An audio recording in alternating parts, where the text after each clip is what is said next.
Welcome to Ocean Witness, the weekly show about Greenpeace's pole-to-pole expedition. I'm Sophie Duker. And I'm Simon Watt. And today we're in for one shell of a show. It's Turtle Week.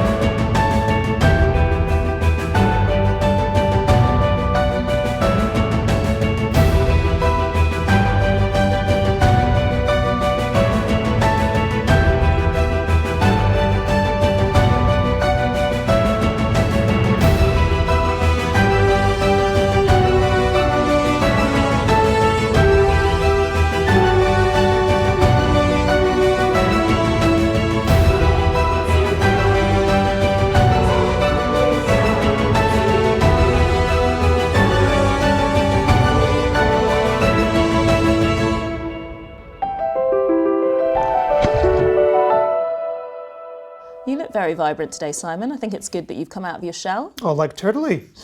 Today we've got a jam-packed show for you. It's a celebration of all things turtle-related. Yes, coming up we have some behind-the-scenes footage of the Aardman film Turtle Journey.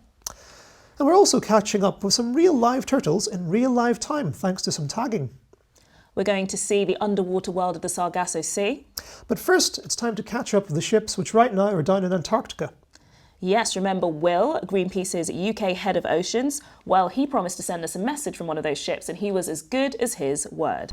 Hi everyone, I'm on board. We got on board 2 days ago. We're just getting set up, put the map up so that we know where we're going. Sorry, chart. It's not a map, it's a nautical chart.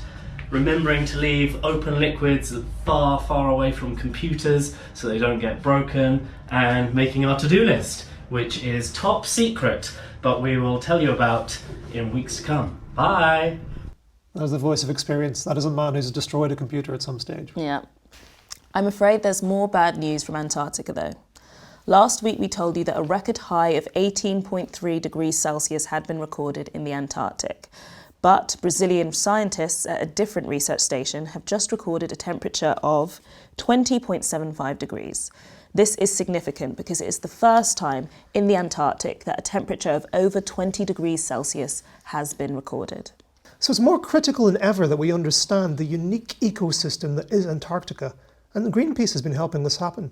Scientists on board the ships have been able to survey penguin colonies that have not been surveyed for over 40 years.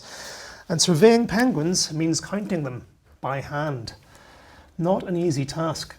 They have to get the count right 3 times with a margin of 5%. They get it wrong, they have to start all over again. I mean, I feel dizzy just looking at that. That's a lot of birds. Fundamental, but boring as far as jobs go. They're moving around, they're not staying still for him. No, I guess that's the reason why they have to do it 3 times. This is taking estimates, as good an estimate as you can get. The difficulty of working with wild animals, I guess. And we'll be bringing you a lot more for Antarctica later in the series, but this week we are focusing on turtles. Turtles were a key species for researchers on the pole-to-pole expedition, and this is why.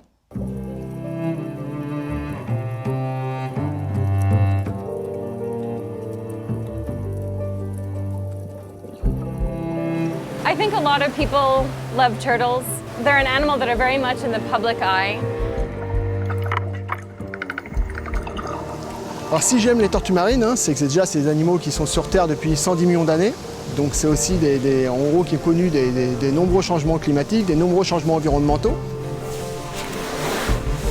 One thing we know about turtles is they're really struggling at the moment, whether that's from plastic, from climate, from their food moving, from the coastline being industrialized. Turtles are facing pressures from all directions. They've survived the dinosaurs, and yet they might not even last another couple of generations. Our research on the pole-to-pole expedition has been about highlighting the threats that creatures like turtles are facing. So in the Sargasso Sea, we were documenting the impact of plastic pollution. There's still a lot to learn about them, so sometimes they can be hard to access. We know a lot about them on nesting beaches, and we're just now getting technology that's allowing us to learn more about their life in the water. And in French Guiana, we were tagging turtles using GPS trackers to see how far they were having to travel for food, which is moving in a less predictable way due to climate change. La population de tortues se porte extrêmement mal et donc là il est important que tous les États réagissent.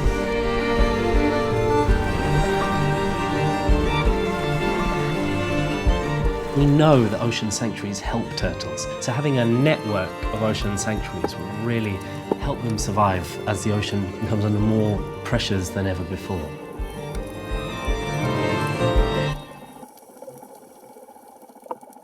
We are now joined by Adina Iftisen, the Greenpeace campaigner who took part in the tagging of turtles in French Guiana.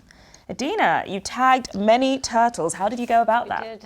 So basically what we did is every night, for 10 nights, we scouted the beach.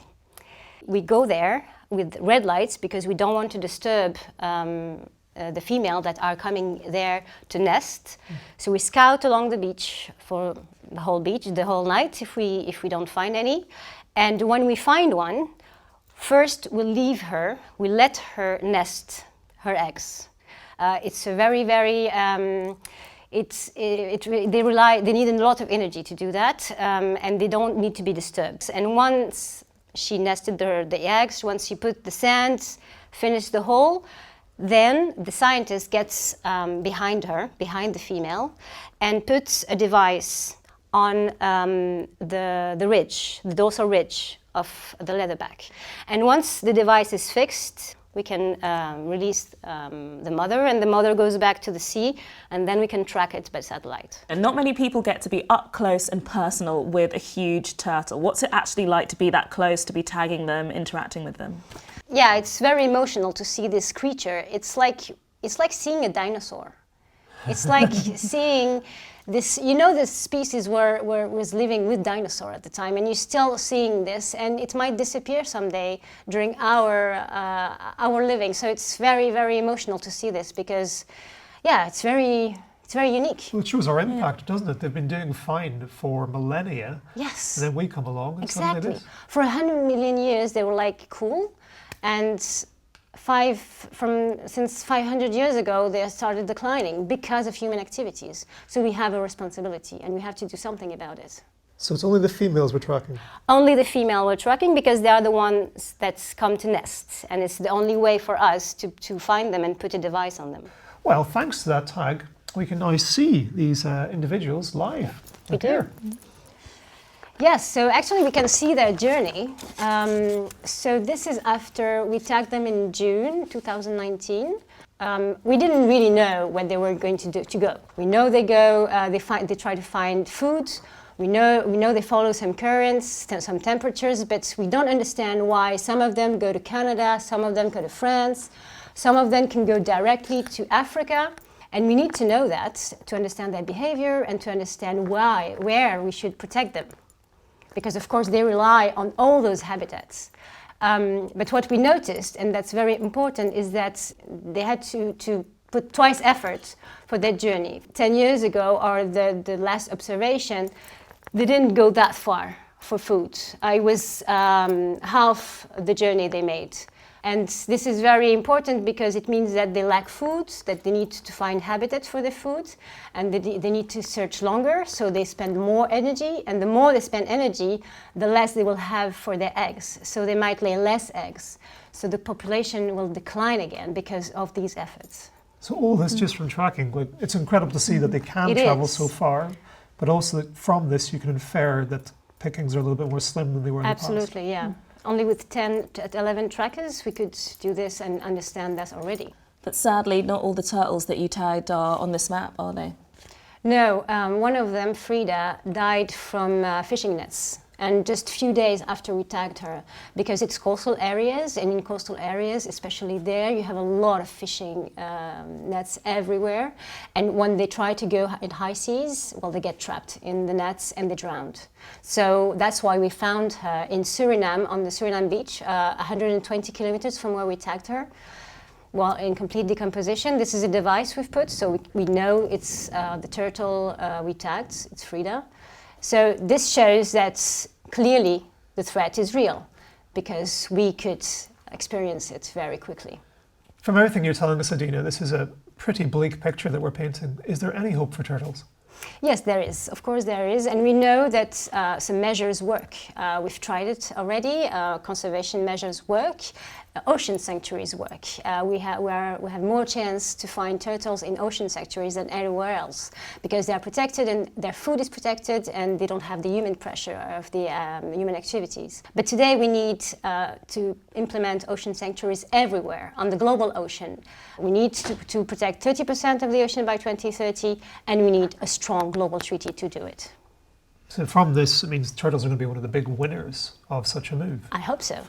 And if you want to add your voice to the call out for 30 by 30, check the links out below. Thank you, Dina. Thank you. Thank you.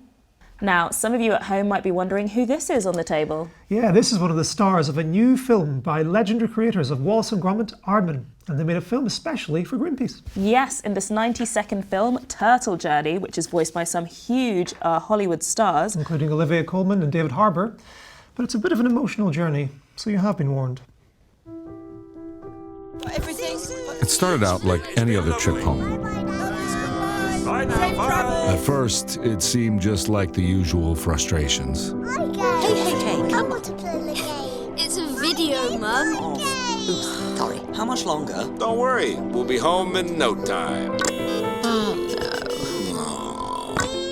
that's enough. I spy with my little eye something beginning with... What? Whelk! So close. All right, that's it. I'm taking the scenic route. Oh, no, not a dad detour. You do know the way, don't you, lovely? But that's when things got a bit odd. It's probably just roadworks. Oops. And that was just the start. Oh, no, don't do that. Oh. Sorry, I can see. Okay. Ah, there's our house. So ready for home. Why is it so quiet? I didn't think the Joneses were away. Home safe. Thanks, though. Right then, you unpack. I'm going to get the kettle on for all of us. Okay, buddy. Let's get you inside. Dad? What's that noise? Guys, it's okay. It's okay.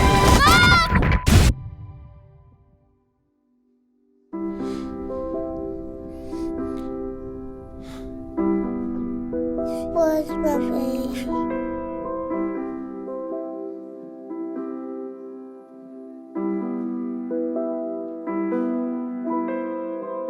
We can't change the past. But we can demand a better future.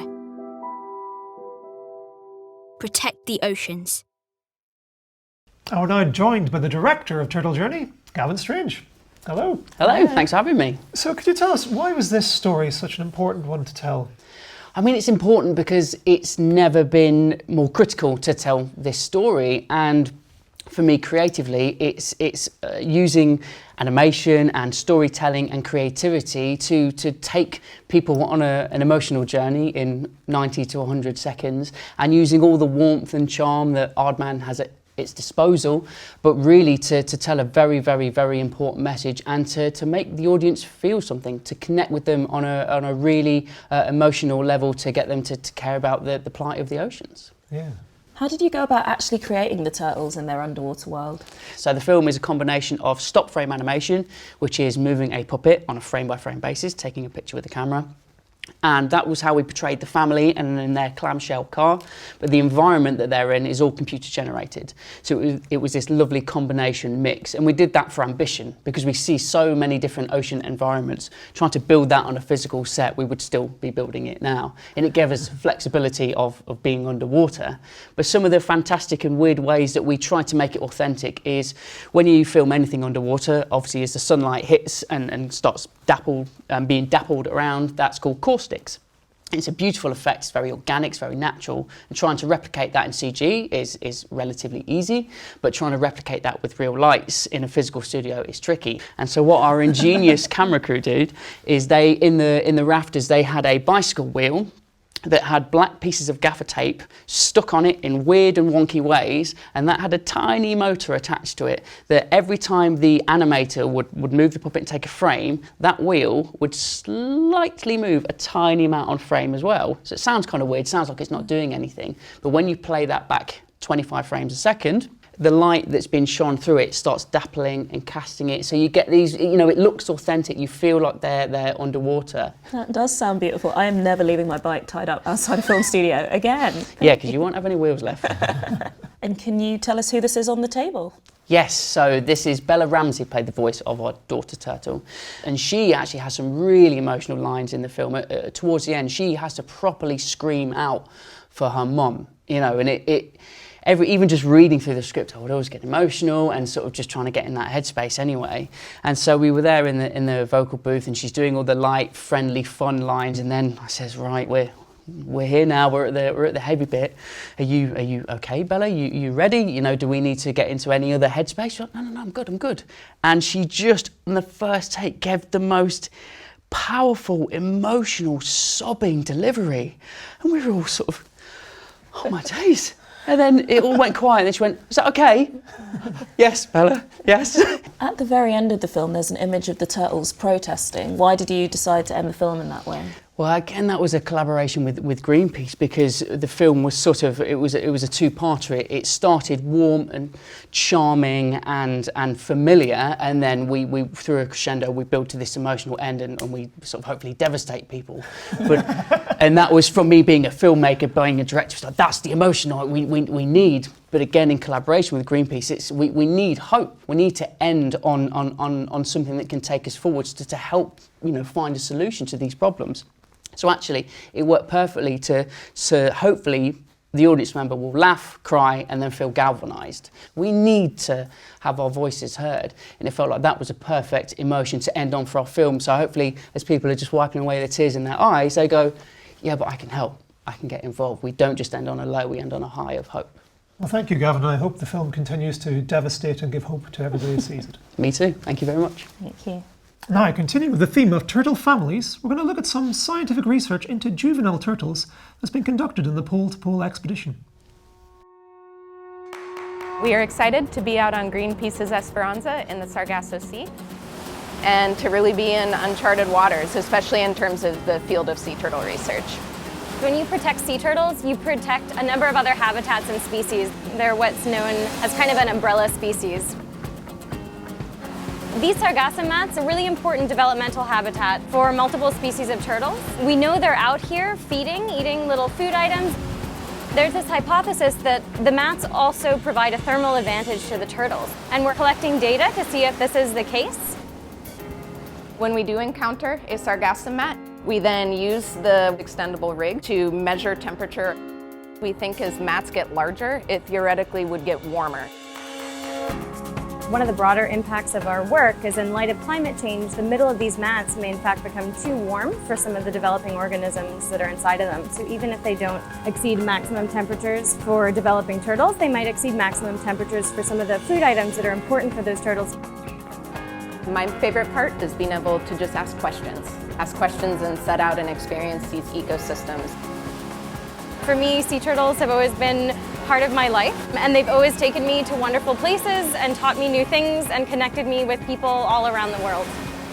Being on the Greenpeace ship it's been a once-in-a-lifetime experience. We were out here prepared to be like a two-woman team getting our project done, and as we've come out here, we have met a lot of wonderful people, all united by the same goal to learn more about these systems, and we hope to protect this important habitat, not just for turtles, but for all the other life that depend on the Sargasso Sea. Alex and Noreen now join us live from a video call. Hi guys! Hello! So Noreen, Alex, can you tell us what it's actually like, the experience of being in the Sargassum? Yeah. So, I mean, in that moment, it's a marine biologist's dream to be out, in the Sargasso Sea and seeing some of those offshore environments. It was really striking, though, to come up to a mat and to see the amount of plastics that were kind of entangled with the algae. And I know Noreen at one point took a handful of the algae and just shook it, and just a rain of microplastics came out. It was a little bit disheartening to see just how far-reaching those human impacts are and to actually physically see. Can you tell us a little bit about what you found out? We measured temperature in the Sargasso mats and neighboring open waters. And I guess to kind of spill the beans on what we found, the Sargasso mats were significantly warmer. What does that mean for turtles? What we do anticipate is that, this warmer environment, even though it is about 1 to 2 degrees warmer than the neighboring open waters, that it still would offer some sort of thermal advantage for these turtles. Meaning warmer temperatures would increase the growth rates for these developing turtles. And that's what they're out there doing. They're in the sargasso mats, growing up to a size that will allow them to return to nearshore waters and not be as vulnerable to predation. This sounds quite surprising because the way you're phrasing it, it makes it almost sound like climate change could be a good thing. So that's not the case. So the sargasso mats are a good thing, right? We know they provide forage, they provide places to hide, but with climate change past a certain point, it's likely that these animals would hit a threshold above which they're actually experiencing negative impacts because of increased temperatures. So is it that it's not necessarily the developing turtles that are negatively impacted by the change in temperature, but potentially the food items that are present in the mats and their environment changing might have a long-term negative effect for their communities? They would be the ones experiencing first. Can you guys sum up why ocean sanctuaries are so crucial for turtles? So sea turtles have complex life cycles, and they use a number of different habitats throughout their lives. So it's not that you can just protect nesting beaches. It's not that you can just protect nearshore foraging habitat. You can't just protect the offshore areas. You need to protect it all. And they also don't obey country boundaries, right? A global ocean treaty and high seas protection, in addition to within country protections, is just essential to successful sea turtle conservation. Mm-hmm. Thank you both, and good luck with the rest of your research. Thank you so much. Enjoy Florida. All right. And now it's time for Life on Board. We're heading back to Antarctica to the Esperanza to meet its first mate. My name is Adrian. I'm the first mate on board. One of the multiple tasks that I have is navigation. The other one is the safety of the ship. Being on the bridge is kind of the regular task where the ship is navigating for all the mates. We spend here 8 hours a day, divided into shifts, one in the morning, another one in the afternoon. I do the 4 to 8 shift, and that requires quite a lot of concentrations in the morning. But the good thing of it is that when you come here, you always get the sunrise and the sunsets, but also you can, if you are in the north, you can see the Aurora Borealis, you can see even whale breachings right in front of you, and that is amazing. At the moment we are heading towards Low Island. I heard from the scientists that there is a big community of penguins in Low Island, and that nobody has been here in the last 40 years. So I do expect that we managed to arrive, get a team ashore, and the scientists helped survey the population of penguins. Being at sea for me is very special, as I have spent more than half of the last 18 years at sea. For me, being in Antarctica the first time is really super special.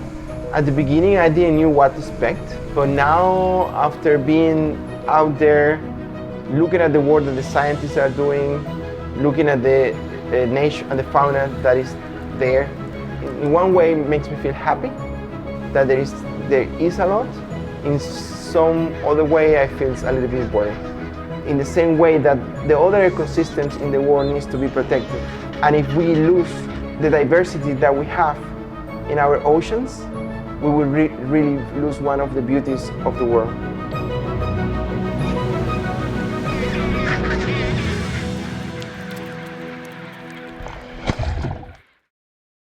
We've been on social media looking for your questions, and they've come in by the shellful. This week, of course, they're all turtle related.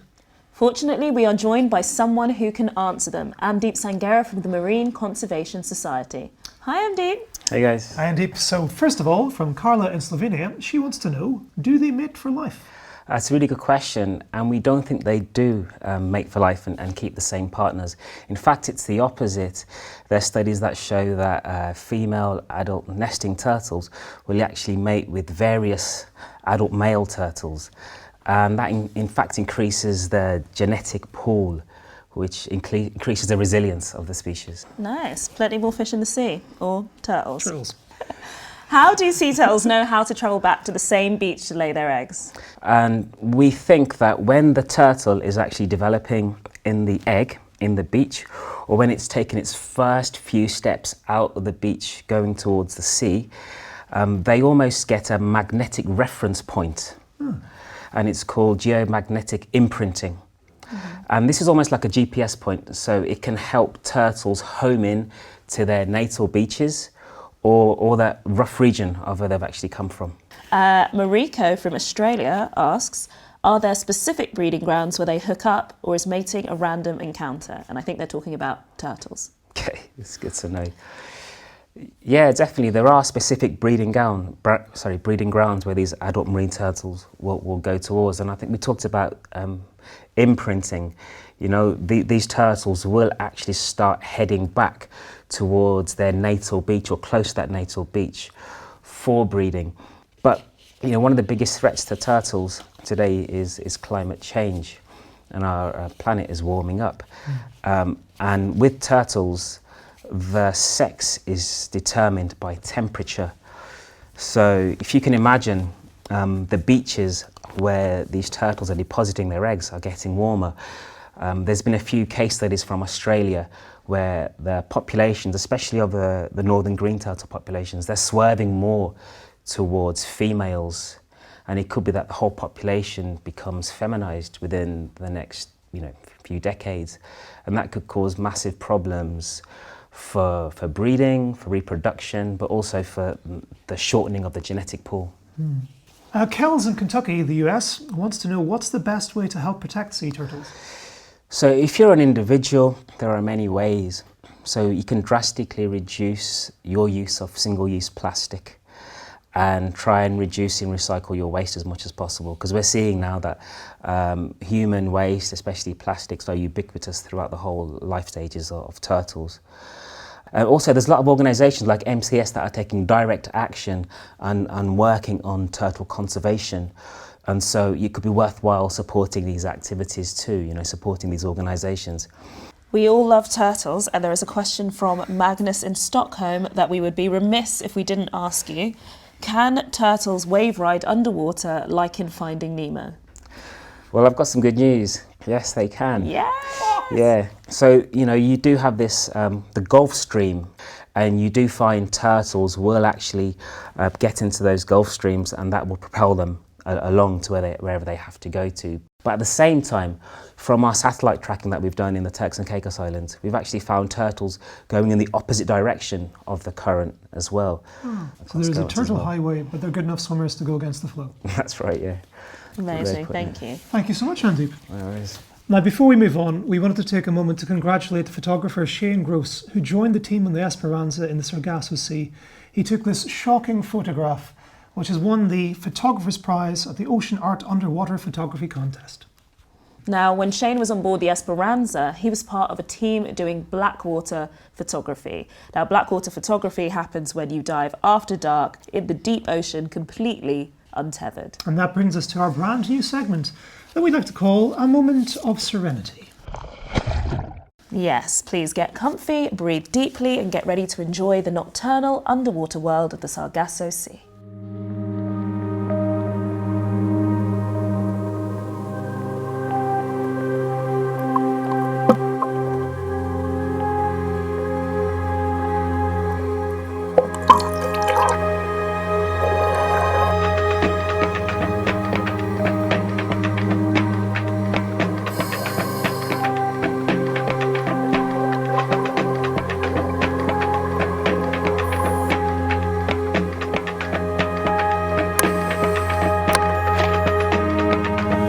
When the warmth of sun has faded,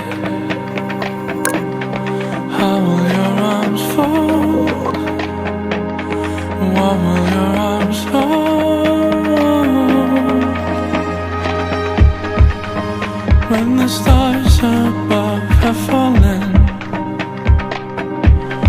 where will your eyes be? How will your eyes see?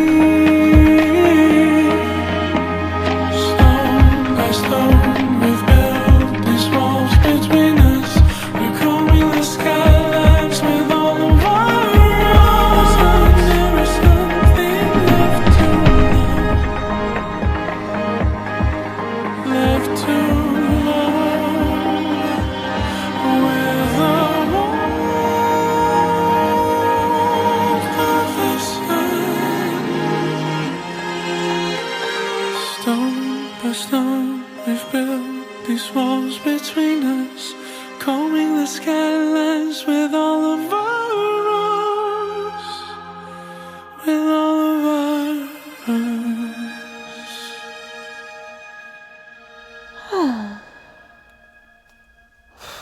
Well, I'm feeling serene. And in case you were wondering, the music you just heard was by Icelandic musician and ocean ambassador Arnór Dahn. That's all we have time for this week, but join us again next time when we'll be going into the deep. Ooh. And if you haven't already signed Greenpeace's petition for a strong global oceans treaty, do it now in the links above or below this video. Until then, bye!